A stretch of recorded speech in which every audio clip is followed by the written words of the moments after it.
ज्येष्ठ समाजसेवक बाबा आढाव यांचं निधन झालं। वयाच्या 95व्या वर्षी त्यांनी वृद्धापकाळानं अखेरचा श्वास घेतला। श्रमिक चळवळीचे आधारस्तंभ तसंच हमाल, रिक्षा चालक आणि बांधकाम मजुरांचे संघटन करून त्यांच्या न्यायासाठी लढा देणारी बाबा आढावांची प्राणज्योत मालवली। आढाव यांची प्रकृती अचानक बिघडल्यामुळे गेली 10 दिवस त्यांच्यावर खासगी रुग्णालयात उपचार सुरू होते। उपचाराला प्रतिसाद न दिल्यानं अखेर उपचारादरम्यानच त्यांचं निधन झालं। त्यांच्या पार्थिवावर आज वैकुंठ स्मशानभूमीत अंत्यसंस्कार करण्यात येतील। पुणे हॉस्पिटलमध्ये अतिदक्षता म्हणजे ICUमध्ये त्यांना गेल्या 12 दिवसापासून दाखल केलेलं होतं। त्यांच्यावरच्या उपचारांना सुरुवातीला ते प्रतिसाद देत होते, परंतु त्यांची किडनी फेल झाली आणि त्यानंतर आज 8 डिसेंबरला रात्री 8:25 त्यांना सिव्हिअर हार्ट अटॅक आला आणि त्यात त्यांचं निधन झालं।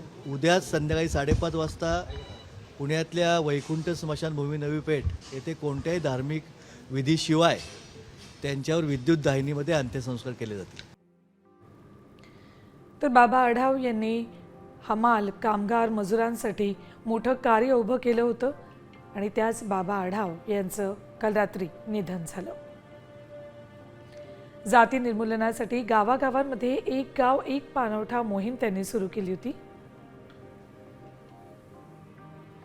वंचित आणि झोपडपट्टी वासियांसाठी मोठं काम त्यांनी उभं केलं। सत्यशोधक आणि समाजवादी चळवळीत त्यांचं योगदान मोठं राहिलंय। महाराष्ट्रातील श्रमिक चळवळीचे ते आधारस्तंभ होते।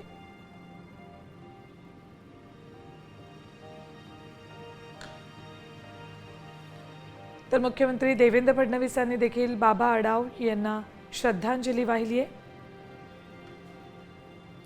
काय ट्विट केलंय बघा, बाबा आढाव कायम स्मरणात राहतील, त्यांचे विचार येणाऱ्या पिढ्यांना प्रेरणा देत राहतील। मी त्यांना भावपूर्ण श्रद्धांजली अर्पण करतो। त्यांच्या आप्तस्वकीयांच्या आणि चाहत्यांच्या दुःखात आम्ही सहभागी आहोत।